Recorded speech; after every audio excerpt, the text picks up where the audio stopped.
Hello friends, today we are going to learn about question number first of exercise 3.1 for class 10th. So question number first के अंदर friends given है एक statement, ठीक है, मैं उसे रीड करता हूँ. Aftab tales his daughter 7 years ago I was 7 times as old as you were then.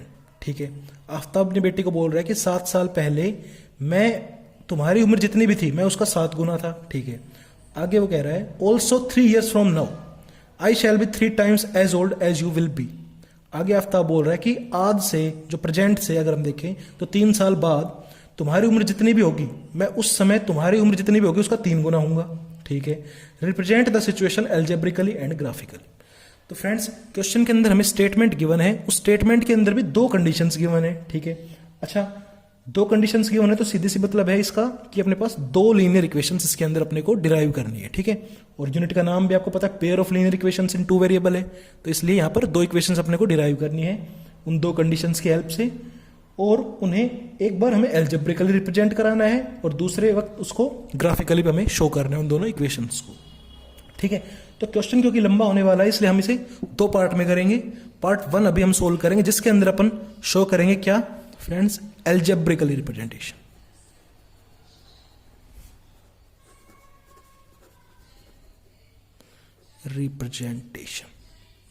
Second part के अंदर अपन इन इक्वेशंस की जो भी अपनी डिराइव करेंगे उनकी ग्राफिकल रिप्रेजेंटेशंस को अपन कंसीडर करेंगे.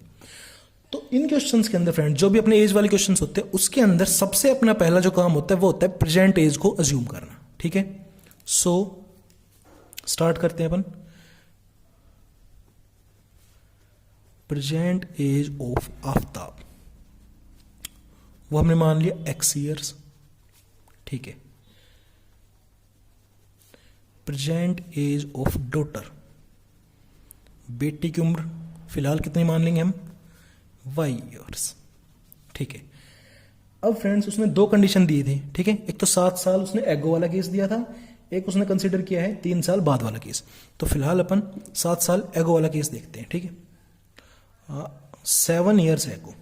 ठीक है, 7 years एगो इस केस के हिसाब से अगर हम देखें तो 7 years एगो एज ऑफ आफ्ताब क्या रही होगी भाई, उसको लिख लेते हैं. 7 साल पहले एज ऑफ आफ्ताब. तो फिलहाल अगर प्रेजेंट के अंदर x ईयर है तो 7 साल पहले में अगर हम अपने को निकाल ले तो उसमें 7 साल घटा लेंगे तो x माइनस 7 ईयर्स रही होगी उसकी एज. सिमिलरली 7 years एगो के केस में एज ऑफ डॉटर कितनी रही होगी, तो भाई वो हो जाएगी, फिलहाल y है तो 7 साल पहले y माइनस 7 ईयर्स रही होगी. ठीक है, यहां तक क्लियर है बातें. उसके बाद फ्रेंड्स अब अपने पास बातें आएंगी, देखो अकॉर्डिंग टू क्वेश्चन लेंगे अपन. ठीक है, पर फिलहाल देखो मैं इधर जो है ना वो तो लिखूंगा मैं आफ्ताब का केस और इधर मैं लिखूंगा उसकी डॉटर का केस. ठीक है, तो 7 साल पहले आफ्ताब की उम्र x माइनस 7 है, इधर लिख लिया मैंने, और भाई एज ऑफ डॉटर जो y माइनस 7 है, और इन दोनों के बीच में देखो मैंने लगा दिया फिलहाल बराबर का निशान. हालांकि बेसिक अंडरस्टैंडिंग से हमें इस बात का पता है कि कभी भी एक पिता की उम्र जो कि यहां पर आफ्ताब है वो कभी भी इक्वल नहीं हो सकती बेटी की उम्र की, चाहे वो फ्यूचर की बात कर रहा हो जैसे कि 7 साल पहले की बात चल रही है इस केस के अंदर, या फिर वो फ्यूचर की बात कर रहा हो, हाँ फिलहाल तो पास्ट की बात कर रहे हैं यहाँ पर. ठीक है ना, तो मैं ये आपको बताना चाहता हूँ और आपको पता भी है क्या कि कभी भी एक पिता की उम्र एक बेटी की उम्र के बराबर नहीं हो सकती, चाहे हम फ्यूचर की बात कर ले, चाहे हम प्रेजेंट की बात कर ले, या फिर हम बेशक पास्ट की बात कर ले. ठीक है, तो 7 साल पहले भी उन दोनों की उम्र बराबर नहीं हो सकती ना, फ्यूचर के केस में अगर हम देखेंगे 3 साल बाद वाला केस उस केस में भी उन दोनों की उम्र बराबर नहीं हो सकती. लेकिन मैंने बराबर निशान लगा दिया है, इसका मतलब है कि हमें इनको बराबर शो करके दिखाना है नहीं, लेकिन हमें करके दिखाना है. अब बराबर करने का मतलब सीधा सीधा क्या है फ्रेंड्स कि या तो मैं इस वैल्यू को घटा दूं तब ये वैल्यू छोटी होकर इसके बराबर हो जाएगी, या फिर मैं इस वैल्यू को बढ़ा दूं, डॉटर की जो एज है उसकी वैल्यू को मैं बढ़ा दूं. ठीक है, तो फिर वो चीज एज ऑफ आफ्ताब के बराबर आ सकेगी. ठीक है, तो अकॉर्डिंग टू क्वेश्चन अगर हम देखें, इधर लिख लेते हैं अकॉर्डिंग टू क्वेश्चन.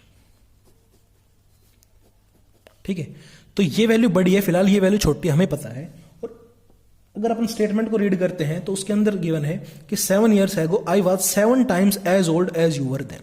स्टेटमेंट हमें कह रही है कि भाई आफ्ताब की ये जो वैल्यू है ना एज की, ये 7 टाइम बड़ी है इससे, 7 गुना अधिक है ये वाली वैल्यू इससे। तो या तो अब देखो मेरे पास दो केस है, या तो दो केस बनेंगे मेरे पास, ठीक है ना, इन दोनों के और अपने को बराबर करके दिखाना है। कैसे कैसे, अभी तो ये नॉट इक्वल है, ठीक है, लेकिन अपने को बराबर करके दिखाना है। तो और क्यों और कैसे होगा बराबर, देखो फिलहाल जो ये वैल्यू है गिवन है क्वेश्चन के अंदर, ये 7 टाइम्स बड़ी है उससे। तो या तो मैं इसको 7 से डिवाइड कर दूं, तो मैं इसको छोटा कर दूं इस वैल्यू को, तब वो उसके बराबर आ जाएगी। क्या कह रहा हूं मैं, देखो कि x माइनस 7 है इधर, आफ्ताब का केस है, इसको अगर मैं 7 से डिवाइड कर दूं तब ये चीज इक्वल हो जाएगी y माइनस 7 की, ठीक है। या फिर मैं क्या कर दूं, इस ये वैल्यू 7 टाइम्स बड़ी है, ठीक है, तो इसको भी, या फिर मैं अगर डॉटर की वैल्यू को भी अगर मैं 7 से गुना कर दूं, ठीक है, तो फिर ये वैल्यू इसके बराबर आ जाएगी, ठीक है। क्या बोल रहा हूं मैं, ये x माइनस 7 को अब की बार एज इट इज रख लो, और ये जो डॉटर की वैल्यू, ये छोटी वैल्यू उससे 7, वो 7 गुना बड़ी वैल्यू है गिवन है क्वेश्चन, तो हम इसे भी 7 से मल्टीप्लाई कर देंगे। 7 से हमने देखो मल्टीप्लाई कर दिया इसको y माइनस 7, तो हम ये भी एज्यूम कर सकते हैं या फिर ये भी एज्यूम कर सकते हैं, हालांकि है दोनों एक ही केस। देखो इधर भी 7 जाके मल्टीप्लाई जाएगा राइट हैंड साइड में, तो यही केस बनना है, ठीक है। लेकिन मैं आपको बताने के लिए, आपको अंडरस्टैंड कराने के लिए मैं आपको बता रहा हूं कि इस वैल्यू को हमें छोटा बनाना है, तो उसके लिए या तो मैं इसको डिवाइड कर दूं, तब मेरे पास चीज इक्वल टू का साइन यहां पर ओके रहेगा, या फिर मैं इस वैल्यू को 7 से मल्टीप्लाई कर दूं, तब मेरे पास इक्वल टू का साइन की सिग्निफिकेंस है यहां पर। अदरवाइज यहां पर तो एक पिता की उम्र एक बेटी की उम्र बराबर हो ही नहीं सकती कभी भी, ठीक है। तो ये दोनों की दोनों वैसे सेम ही चीज है, ठीक है, आप कोई सा भी केस ले सकते हो। तो यहां से मैं इसको उठा लेता हूं क्योंकि अल्टीमेटली ये चीज तो होनी है। तो यहां से मैंने उठा लिया x माइनस 7, ये वाला part is equal to 7 into Y minus 7, तो ये हो जाएगा 7y माइनस 49। 7 की y से मल्टीप्लाई, 7 की माइनस 7 से मल्टीप्लाई, ठीक है, -7 है।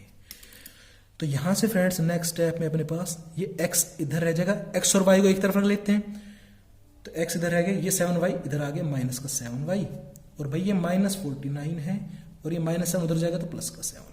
तो अल्टीमेटली मेरे पास ये हो जाएगा x माइनस 7y, और ये मेरे पास आएगा माइनस का 42, लेकिन उधर माइनस का 42 आएगा, उसको अगर मैं इस तरफ ले आऊंगा तो आ जाएगा प्लस का 42 इज इक्वल टू, इधर बच गया 0। ये देखो एक स्टैंडर्ड जो इक्वेशन होती है linear equation in two variable, वो बन चुकी है, उसकी फॉर्म में आ चुकी है। क्या होती है वो, ax plus by plus c is equal to 0। तो ये आ गई अपनी फर्स्ट इक्वेशन। फर्स्ट केस से 7 ईयर एगो वाले केस से अपने पास एक इक्वेशन आ गई, ठीक है। अब अपन देखेंगे दूसरी इक्वेशन के लिए दूसरे केस को। तो उसके अंदर फ्रेंड्स हमें गिवन था क्या, 3 years फ्रॉम नाउ का केस, ठीक है, 3 years फ्रॉम नाउ। ये अब अपन दूसरी इक्वेशन को ड्राइव कर रहे हैं यहां से। तो इसमें दिया गया है, अच्छा 3 years from now age of Aftab क्या हो जाएगी, पहले तो उसे लिख लेते हैं भाई। फिलहाल तो प्रेजेंट तो हमने एक्स एज्यूम की थी, तो 3 साल बाद एज ऑफ आफ्ताब कितनी हो जाएगी, तो एक्स में 3 जोड़ देंगे। मान लो फिलहाल मेरी उम्र 24 साल है, ठीक है, तो 3 साल बाद कितनी हो जाएगी भाई, मैं 3 जोड़ दूंगा 27 साल का हो जाऊंगा, ठीक है ना। ओके, तो इसी तरीके से एज ऑफ आफ्ताब 3 साल बाद कितनी हो जाएगी, x plus 3 years। Similarly 3 years from now, 3 साल बाद एज ऑफ डॉटर वो कितनी हो जाएगी, तो वो उसकी एज फिलहाल y है, तो y में 3 जोड़ दिया, y प्लस 3 years, ठीक है। अब करेंगे बात अकॉर्डिंग टू क्वेश्चन की, फिर से अकॉर्डिंग टू क्वेश्चन। अब फ्रेंड्स फिर से इस तरफ मैं लिखूंगा, देखो आफ्ताब का मटेरियल, और इस तरफ लिखूंगा डॉटर का हिसाब, ठीक है। तो 3 साल बाद आफ्ताब की उम्र हो गई x प्लस 3, और डॉटर की उम्र हो गई y प्लस 3, और इन दोनों के बीच में मैंने फिलहाल लगा लिया, मान लो अगर इक्वल टू का साइन। तो अगेन आप समझ पा रहे हो कि इक्वल टू का साइन यहां पर नहीं आ सकता है फिलहाल। क्यों, पिता की उम्र बेटी के बराबर नहीं हो सकती, चाहे वो फ्यूचर की बात हो या पास्ट की बात हो। पिछला केस पास्ट का था, 7 साल पहले की बात की थी, ये केस अपना फ्यूचर का है, 3 साल बाद की बात कर रहे हैं, तो यहां पर भी इक्वल टू है नहीं, लेकिन अपने को इक्वल टू करना है, ठीक है। तो फिर से अगेन 2 केस हो सकते हैं, ये आपको बस मैं इस क्वेश्चन में करके दिखा रहा हूं, ये दो केसेस, ठीक है ना, डिफरेंटली एक बार लिख के दिखा रहा हूं आपको, अदरवाइज तो आपको समझ में आना चाहिए कि मैं क्या बोल रहा हूं। 2 केस फिर से क्या क्या हो सकते हैं, या तो मैं इस वैल्यू को, अच्छा उसने बोला ये है इस केस में कि 3 years from now I shall be 3 times as old as you will be, कि 3 साल बाद मेरी उम्र जितनी तुम्हारी होगी उसका मैं 3 गुना होऊंगा। तो अगेन ये जो वैल्यू है ना, अकॉर्डिंग टू क्वेश्चन बात कर रहा हूं कि ये जो वैल्यू x+3 वाली वैल्यू जो है 3 साल बाद की जो एज ऑफ आफ्ताब है, वो जो डॉटर की एज है y+3 उससे 3 टाइम्स ज्यादा है।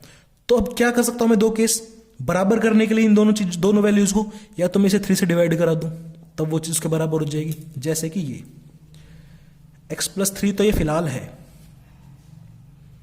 ठीक है, अभी तो ये इक्वल नहीं है, लेकिन ये कब इक्वल हो गई, ये वैल्यू 3 टाइम्स बड़ी है, ये गिवन है क्वेश्चन में, तो हम इसको 3 से डिवाइड करा देते हैं। 3 टाइम्स बड़ी थी तो हमें 3 से डिवाइड करा दिया, तो अब ये चीज इसके इक्वल है। या फिर क्या कर सकते हैं हम, इसको 3 से मल्टीप्लाई करा दे, उसको एज इट इज रख लेते हैं। भाई ये 3 टाइम्स बड़ी है वैल्यू, तो हमने इसको भी 3 से मल्टीप्लाई करा देंगे, y+3 तो पहले से है, और भाई ये मल्टीप्लाई करा दिया 3 से। तो अब ये केस भी कंसिडर कर सकते हैं, ये भी दोनों वैसे सेम ही चीज है, ठीक है। तो अपन इसको पुट करते हैं, तो यहां से मेरे पास फ्रेंड्स क्या बन जाएगा, x+3 ये as it is equal to में 3 की मल्टीप्लाई y से भी तो 3y प्लस 3 की मल्टीप्लाई 3 से तो 9, ठीक है। तो नेक्स्ट स्टेप के अंदर x एज इट इज, ये y इधर आएगा तो माइनस का 3y हो जाएगा, प्लस का 3y इधर माइनस का 3y, और ये भाई 9 इधर है, ये माइनस का 3 उधर हो जाएगा, ठीक है। अल्टीमेटली x माइनस 3y और ये प्लस का 6 आएगा, इधर आएगा तो माइनस का 6 इज इक्वल टू 0। ये अपनी हो गई है सेकंड इक्वेशन, ठीक है फ्रेंड्स। तो एल्जेब्रिकली तो अपन ने शो कर दी अपने पास, ठीक है ना। तो pair of linear equations we have algebraically, तो एल्जेब्रिकली अपने पास पेयर ऑफ लीनियर इक्वेशंस कौन कौन सी आ गई फ्रेंड्स, एक तो ये आ गई अपने पास x माइनस 7y प्लस 42, इसको नोट कर लेंगे।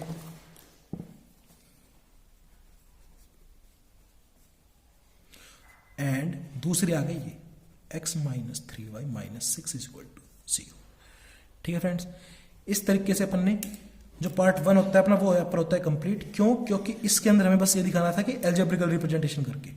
तो ये अपनी फर्स्ट इक्वेशन, ये सेकंड इक्वेशन है, दोनों को हमने स्टेटमेंट से देखो हमने इक्वेशंस को डिराइव कर लिया, इक्वेशंस हमने निकाल ली, ठीक है। तो पार्ट 1 होता है यहाँ पर अपना कंप्लीट। मिलेंगे नेक्स्ट वीडियो में विद पार्ट 2, जिसके अंदर हम सीखेंगे ग्राफिकली रिप्रेजेंट कराना इन्हीं 2 इक्वेशंस को। अब इक्वेशंस तो आ गए अपने पास, ठीक है ना, तो उस वाले वीडियो के अंदर हम इसको ग्राफिकली रिप्रेजेंट करके दिखाएंगे। ओके फ्रेंड्स, मिलते हैं नेक्स्ट वीडियो में, थैंक यू।